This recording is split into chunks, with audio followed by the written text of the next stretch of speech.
जी दोस्तों, आप देख रहे हैं स्ट्रॉबेरी का तरीका काश्त पार्ट 2। तो उम्मीद करता हूं कि आपने पार्ट 1 भी देखा होगा। तो उसमें जो बातें रह गई थी वो उससे आगे स्टार्ट करते हैं। वीडियो लंबी होने की वजह से पार्ट 2 में इसको तकसीम किया गया। अच्छा, तो कुछ लोग इस जगह पे दानेदार का छट्टा करते हैं, लेकिन लेबर ने लगाना है, वो दानेदार पानी में हल होगी, लेबर हाथ मुँह को लगा सकती है, ये बहुत मसला है। तो आपने करना क्या है कि जब आपने पौधा लगा लेना है, सारे का सारा पौधा लगाने के बाद आपने उस वक्त अगर दानेदार का छट्टा करना है तब भी ठीक है। अगर आपने वो दानेदार पानी में घोल के हल करके फ्लड करनी है तब भी ठीक है। नहीं तो आप ऐसा करें कि क्लोरोपैरीफास या कोई और मतलब जो आपको मुनासिब समझे, जो स्योंक के लिए, कीड़ी के लिए जो नीचे से जड़ को लगती है उसके लिए बेहतरीन तो क्लोरोपैरीफास है। अच्छे वाली क्लोरोपैरीफास लेके वो 1 एकड़ के लिए 1 लीटर लगाने के अगले दिन, स्ट्रॉबेरी लगाने के अगले दिन 1 लीटर 1 एकड़ के लिए आपने ड्रम में रख के उसको फ्लड कर देना है। ये लाजमी करना है। क्लोरोपैरीफास कर लें, दानेदार का छट्टा दे के पानी लगा दें, जो भी करना है। 1 एकड़ को 1 क्लोरोपैरीफास या दानेदार का छट्टा करना है तो 1 एकड़ को 1 थैली दानेदार की वो आपने लाजमी डालनी है।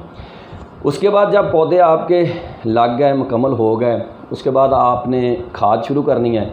वो खाद क्या है कि पहले तो आपने थोड़ी थोड़ी खाद डालनी है क्योंकि उसको इतनी ज़्यादा ज़रूरत नहीं होती, लेकिन यूरिया जो है ना वो आपने स्टार्ट में थोड़ी सी ज़्यादा डालनी है। कि कोशिश करें कि हर पानी पे थोड़ी थोड़ी डालते जाएं, क्योंकि ये जितनी जल्दी ये ग्रोथ करेगी, पौधा आपका जितनी जल्दी जवान होगा उसके बाद ही ये फ्रूट पे आएगा। कुछ लोग देखते हैं कि एक ही टाइम में 2 आदमियों ने लगाया है, कुछ आदमी का 15 दिन पहले फ्रूट आ गया, किसी का 15 दिन बाद आया। मसला सिर्फ यही है कि यूरिया कम डाली है। यूरिया से क्या होता है, ग्रोथ होती है। ग्रोथ के लिए आपने यूरिया डालनी है और ग्रोथ जल्दी हो जाएगी तो पौधा ये आपका फ्लावरिंग पे जल्दी आ जाएगा।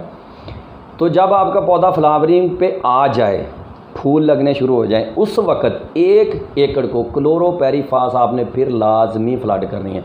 1 एकड़ को 1 लीटर क्लोरोपैरीफास, उस वक्त कोई और चीज़ नहीं फ्लड करनी, क्लोरोपैरीफास लाजमी करनी है जब फल पे आ जाए, जैसे फ्लावरिंग पे। जैसे ही आप देखें कि अभी फ्रूट हमारा 5 दिन में ये पकने वाला है, फ्रूट पकने वाला है, उस वक्त भी आपने क्लोरोपैरीफास लाजमी फ्लड करनी है।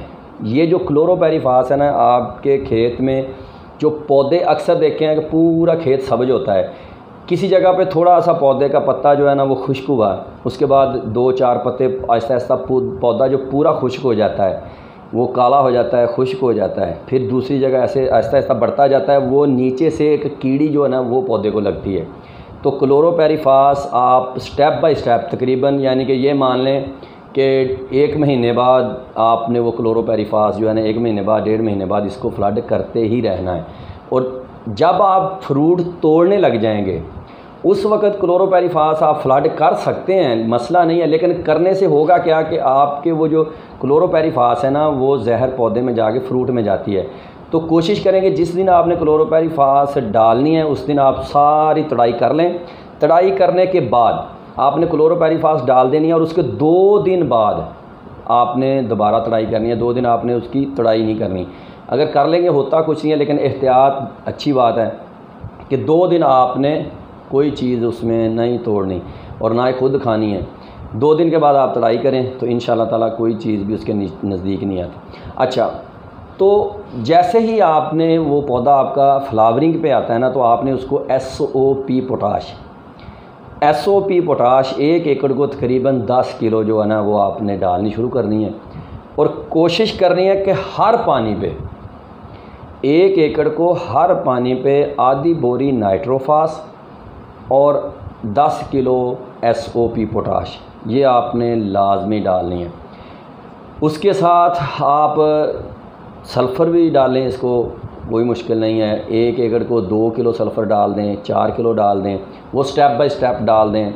और अगर बोरान आपने ज़मीन अपनी में नहीं डाला हुआ तो 1 साल में 2 किलो बोरान जो ना आप 1 एकड़ में डाल सकते हैं। वो अगर आपने 1 साल में 2 किलो किसी भी टाइम डाल दिया है ना, किसी भी फसल को, जो स्ट्रॉबेरी से पहले फसल है उसको अगर डाला है तो स्ट्रॉबेरी को नहीं डालना है। यानी कि 1 एकड़ को 1 साल में 2 किलो बोरान जो है ना वो आपने डालना है।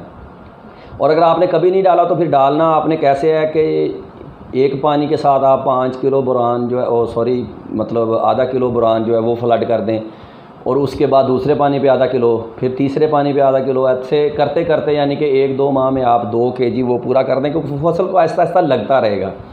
तो 3-4 किस्त में आप बोरान 2 किलो पूरा कर दें।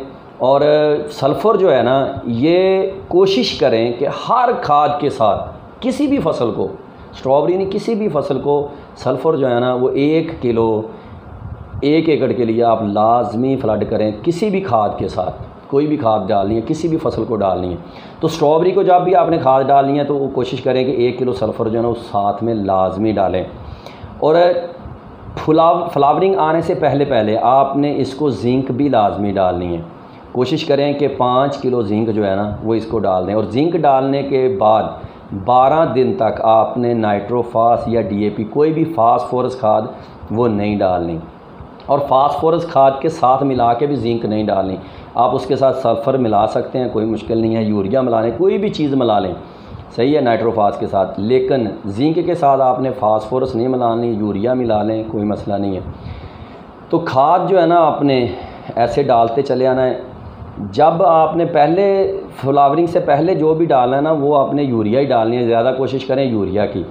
और उसके बाद जब आपका पौधा फ्लावरिंग पे आ जाता है उसके बाद आपने यूरिया जो है ना वो छोड़ देनी है, यूरिया फिर नहीं डालनी। यूरिया से होता क्या है कि वो हीट देता है, और जब हीट देगा पौधे को तो जो आपका फल लगा हुआ है ना ये छोटा ही पकना शुरू हो जाएगा, आपका फल का साइज़ बड़ा नहीं होगा। साइज़ बड़ा होगा तो वज़न होगा तो आपकी पैदावार ज़्यादा होगी। अगर आप फ्रूट तोड़ रहे हैं तो उस वक्त आप अगर इसको यूरिया डालते हैं तो ये जो आपका फल है ना ये छोटा ही पकना शुरू हो जाएगा, छोटे छोटे दाने जो है ना वो आपके सुर्ख होना शुरू हो जाएंगे, तो वो आपके लिए नुकसानदेह है। उसके वक्त आपने यूरिया नहीं डालनी, आपने नाइट्रोफास जब डालनी है ना तो नाइट्रोफास के अंदर भी यूरिया है। आप नाइट्रोफास डालेंगे उसको यूरिया भी मिल रही है, फास्फोरस भी मिल रही है, और साथ में SOP पोटाश मिला रहे हैं आप, और पोटाश मिलाएं। और कुछ पोटाश ऐसी होती है जिसमें सल्फ़र भी होता है, अगर वो सल्फ़र वाली पोटाश है ना तो फिर आपने सल्फ़र अलग से नहीं डालना। तो कोशिश ही करें कि सल्फ़र वाली मिल जाए, SOP पोटाश जो है ना वो सल्फ़र वाली मिल जाए, वो सल्फ़र वाली जो आपने डालनी है, दूसरी ना डालें।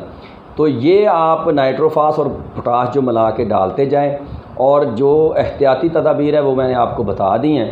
तो उसके बाद आपने जो पैकिंग करनी है वो शहर में ले जानी है, तो वो तो आप आदमियों को पता ही है कि पैकिंग इसकी कैसे करनी है। अगर नहीं करनी आती तो वो फिर एक अलग से वीडियो बन जाएगी कि इसकी पैकिंग कैसे करनी है, वो फिर लाइव दिखाया जाएगा।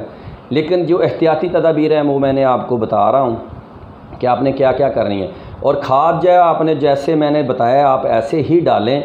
तो जब ये आपकी फ्लावरिंग के बाद फ्रूट पे आके आपकी तुड़ाई शुरू हो जाएगी ना, उस वक़्त आपने कंजूसी नहीं करनी खाद डालने में।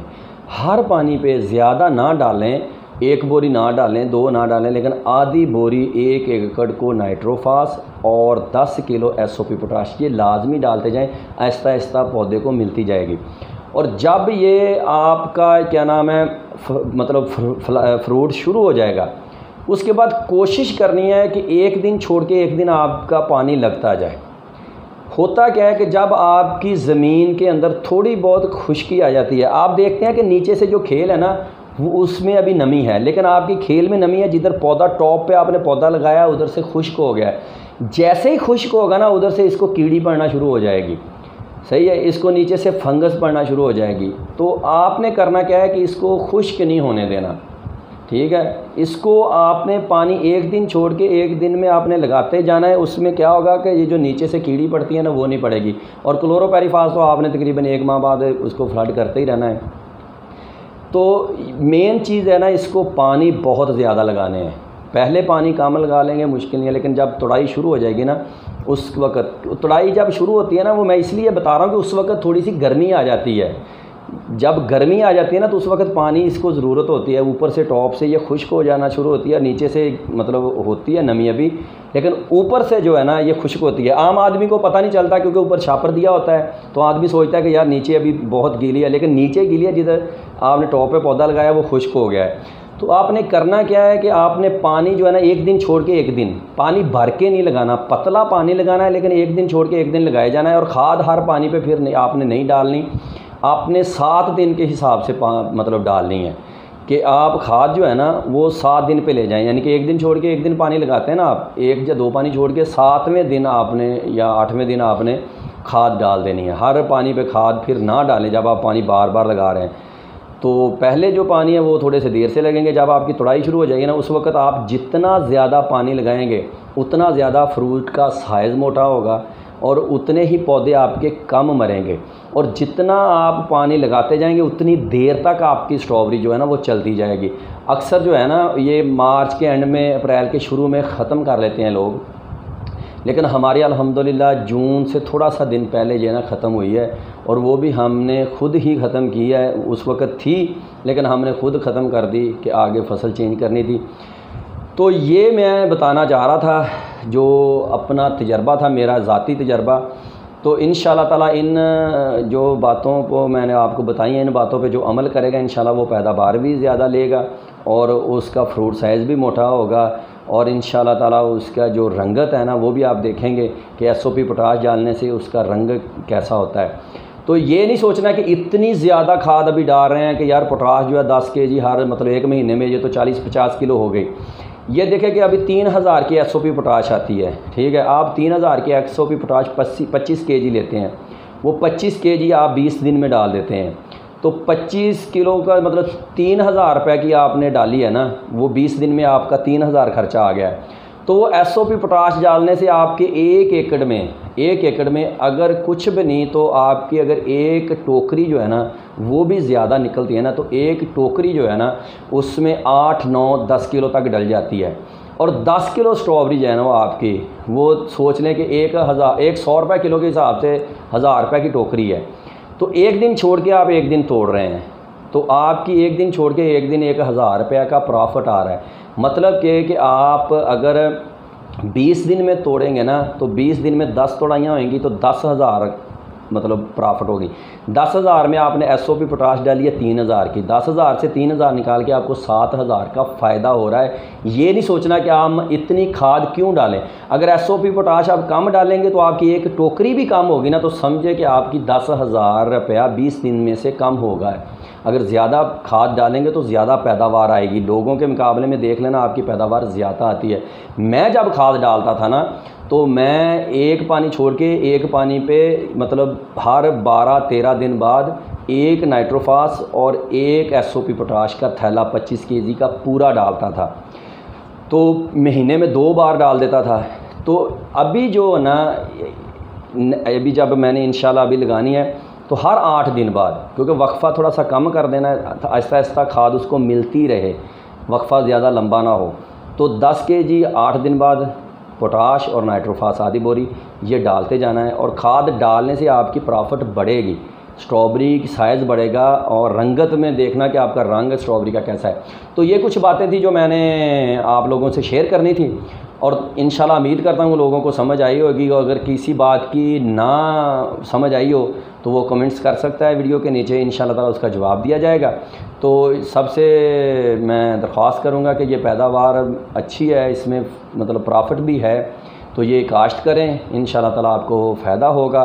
और जिन बातों का मैंने आपको बताया है ये लाजमी नोट करें और लिख के रख लें, इनका लाजमी आपने एहतियात करना है, तो इंशाल्लाह ताला आपकी फ़सल जो है ना वो बहुत अच्छी होगी। तो मैं उम्मीद करता हूँ कि मेरे दोस्तों को ये वीडियो पसंद आई होगी। तो मेरे चैनल एडवांस्ड एग्रीकल्चर टेक्निक्स को सब्सक्राइब करें और बेल आइकॉन का बटन भी दबाएं ताकि मेरी नेक्स्ट आने वाली वीडियो आप तक पहुँचती रहे।